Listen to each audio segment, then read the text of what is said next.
देखो भाई, 10th class का जो है ना ट्रिग्नोमेट्री चैप्टर हम पढ़ रहे हैं, वो भी आर डी शर्मा के मैथ में से। और ये चैप्टर आपका एनसीईआरटी की बुक में 8th है भाई। और जो आपका आर डी शर्मा का मैथ है उसमें आपका 10th चैप्टर है। और लास्ट टाइम जो ना हम एक्सरसाइज 10.1 में थे, और उसमें मैंने आपको बेस बताया कि पहली बात तो इस चैप्टर के अंदर जब भी ट्रेंगल का जिक्र होगा ना, तो ट्रेंगल आपकी कैसी होगी भाई, राइट एंगल ट्रेंगल होगी। ट्रेंगल आपकी कैसी होगी, वो राइट एंगल ट्रेंगल होगी। क्या होती है राइट एंगल ट्रेंगल, जिसका एक एंगल 90 का हो। उसमें तीन चीज मैंने आपको बताई, बेस, हाइपोटेन्यूस और परपेंडिकुलर। 90 के सामने कौन होता है, हाइपोटेन्यूस। उसके बाद जो बेस और परपेंडिकुलर है वो डिपेंड होते हैं थीटा के ऊपर, कि एंगल आपने ये मानना है कि ये मानना है, जो भी मानो उसके सामने कौन होगा, परपेंडिकुलर।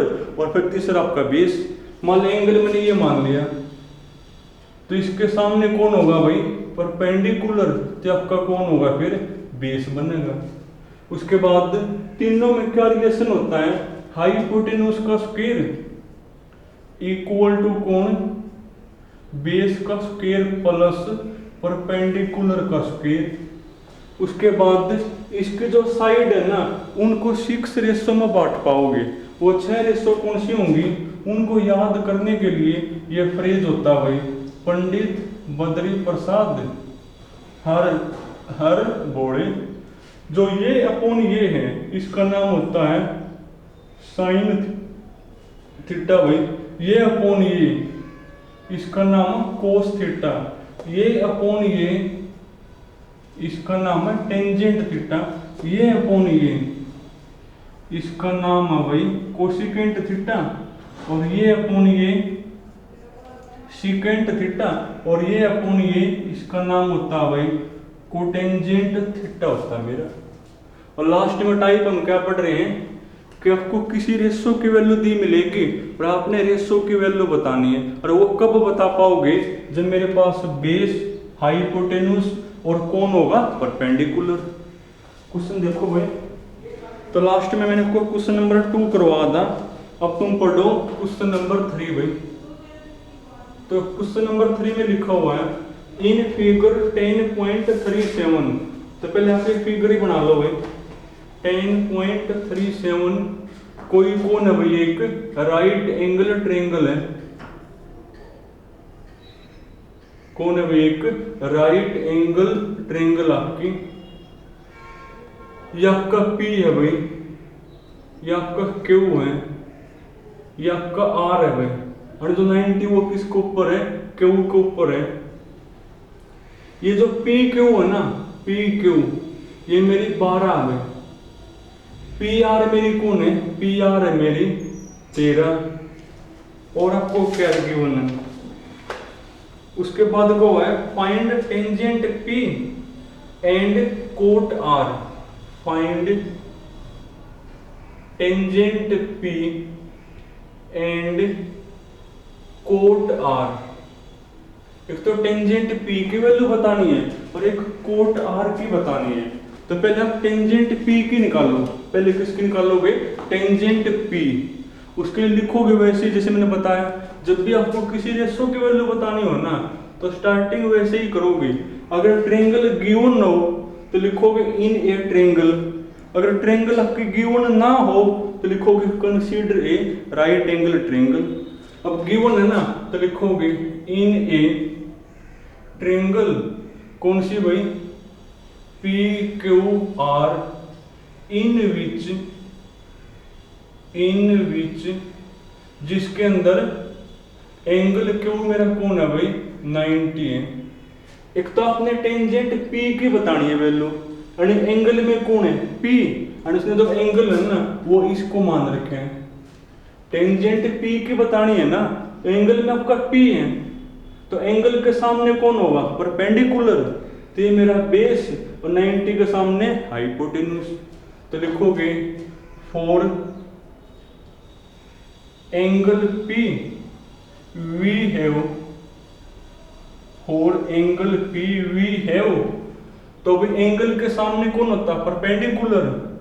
तो मेरा कौन होगा परपेंडिकुलर, तो वो मेरा बनेगा क्यू आर। ये फिर मेरा बेस हो जाएगा, तो बेस मेरा कौन होगा, तो बेस मेरा बनेगा भाई पी क्यू, और पी आर मेरा कौन होगा, तो पी आर मेरा बनेगा हाइपोटेन्यूस। वो तो चेंज होता ही ना हाइपोटेन्यूस तो। अब देखो ये मेरे पास है, ये मेरे पास है, ये नहीं है ना, तो कर्क का पाइथागोरस का यूज ये भी निकाल लो, निकाल लो ये भी भाई। या फिर आप लिख दोगे ऑल्सो गिवन, ऑल्सो गिवन, क्या क्या गिवन है भाई, जो पी आर है, पी आर है मेरी 13, उसके बाद पी क्यू कौन है, पी क्यू है मेरी 12, तो क्यू आर निकालो, किसका करोगे यूज, पाइथागोरस, तो using Pythagoras theorem, using Pythagoras theorem. क्या होती है पाइथागोरस भाई, हाइपोटेन्यूस का स्क्वायर यानी पी आर का स्क्वायर, पी आर का स्क्वायर इक्वल टू कौन भाई, पी क्यू का स्क्वायर, पी क्यू का स्क्वायर प्लस क्यू आर का स्क्वायर होती है ना।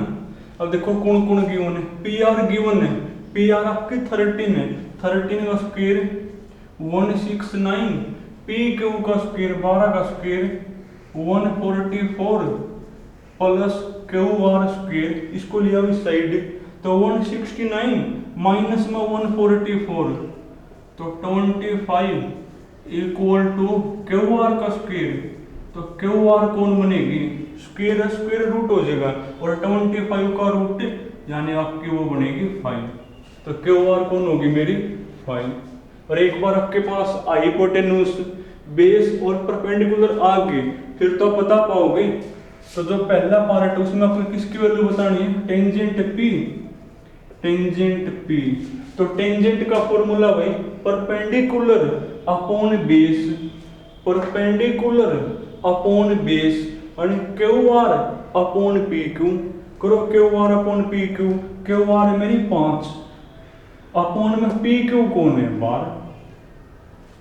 उसके बाद एक और कोट आर की बताओ वैल्यू, किसकी बताओ, कोट आर। अब की बार एंगल में आर है ना, और एंगल उसने ये नहीं, अब की बार एंगल क्या मान रखा है, इसको मान रखे हैं, तो लिखोगे फॉर एंगल आर।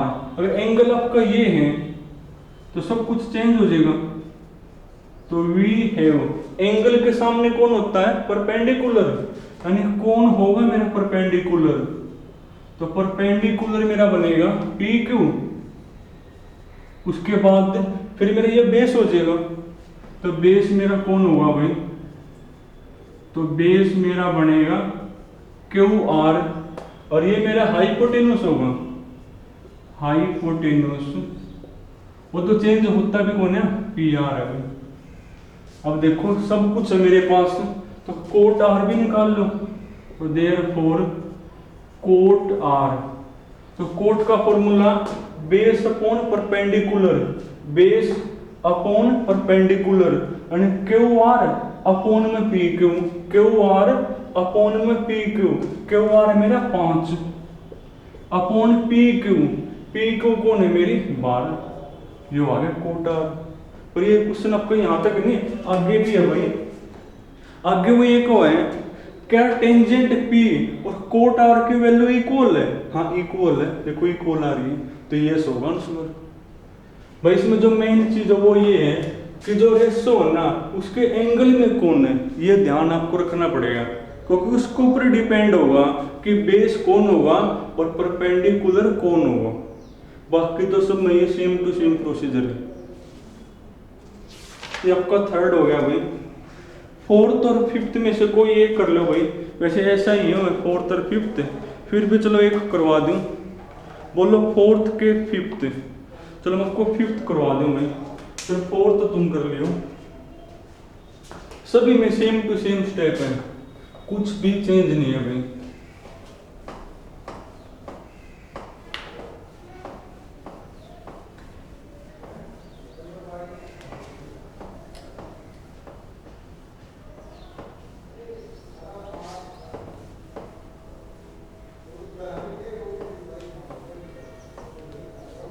पढ़ना फिफ्थ एक बार।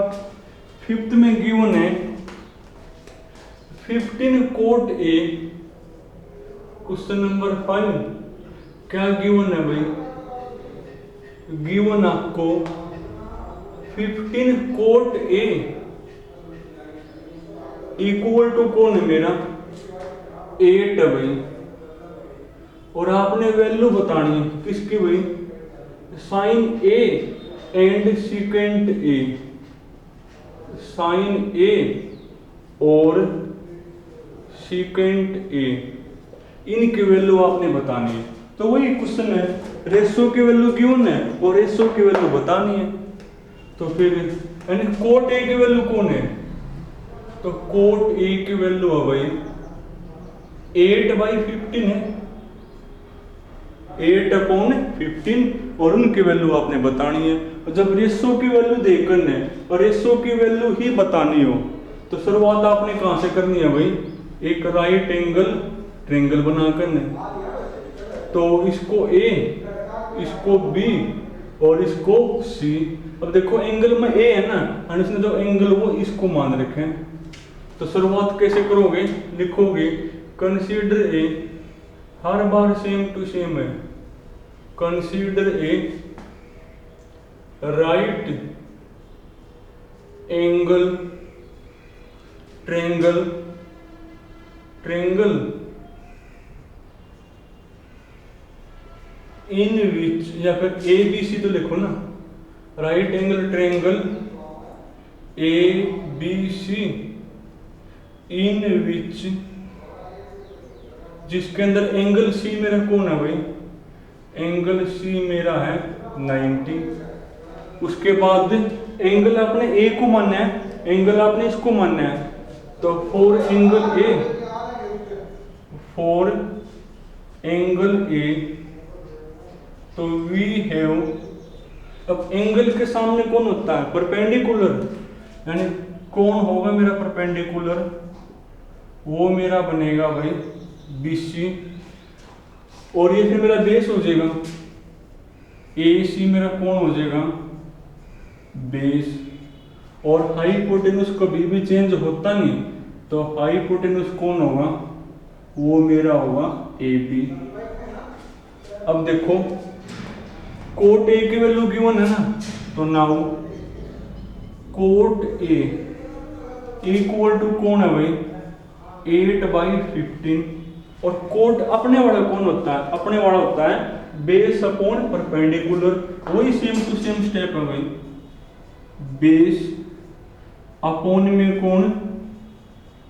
परपेंडिकुलर। अब देखो बेस हमने किसको मानना है? AC। और किसको मानना है हमने? परपेंडिकुलर BC को मानना है। यानी AC की वैल्यू होगी 8K। तो लेट AC कौन होगा मेरा? 8K। और BC कौन होगा? 15K। तो सेम टू सेम स्टेप है भाई। अब आप यहां से AB निकाल पाओगे। क्या निकाल लो? AB।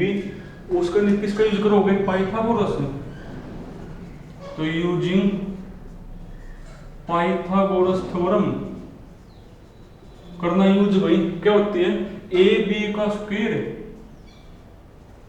इक्वल टू कौन? AC का स्क्वायर प्लस BC का स्क्वायर। तो करना एक बार AB का स्क्वायर, AB का स्क्वायर इक्वल टू AC का क्रॉस स्क्वायर। 8K का स्क्वायर कौन होगा? 64K square. और BC का स्क्वायर 15 का स्क्वायर भाई 225 K स्क्वायर। करना है एक बार। तो AB का स्क्वायर 225 और 64 कितना बनेगा? 5 और 4 9, 4 और 2 6 और 2 यहां से आ गया। अरे ये बनता होगा 15 का स्क्वायर। सही है। 5 और 5 25 और 5 5 का 30 और 2 325 बनेगा भाई। 5 और 5 25, 5 1 5 2 7, 1 5 5 5 7 5 12 और ना 225 से बनेगा। ये होगा मेरा। तो AB कौन होगा मेरा?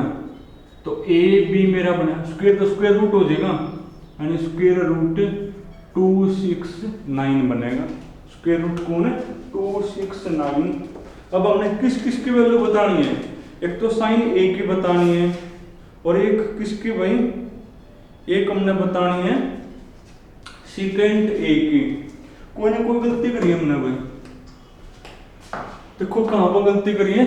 ए बी का स्क्वायर कौन होगा, ए सी का स्क्वायर प्लस बी सी का स्क्वायर, 8 का स्क्वायर 64 और 15 का स्क्वायर 5 5 25, 5 1 5 2 7, 1 5 5, 5 7 5 12, 225 ही होगा भाई।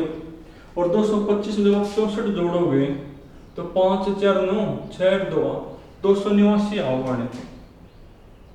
और 289 का रूट यानी कौन होता है मेरा भाई 17।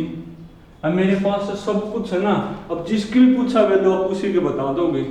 एक तो आपने साइन ए की बतानी है, तो साइन ए, साइन का formula perpendicular upon hypotenuse, perpendicular BC hypotenuse A B, यानी बीसी अपॉन ए बी करो, BC upon A B, BC मेरी 15 के अपॉन ए बी कौन है मेरी 17 के आओगे, बल्कि के छोड़ दिया कि, तो ये 17 के बनेगा भाई, यानी के स्क्वायर, तो 17 के से के कट गया यानी 15/17।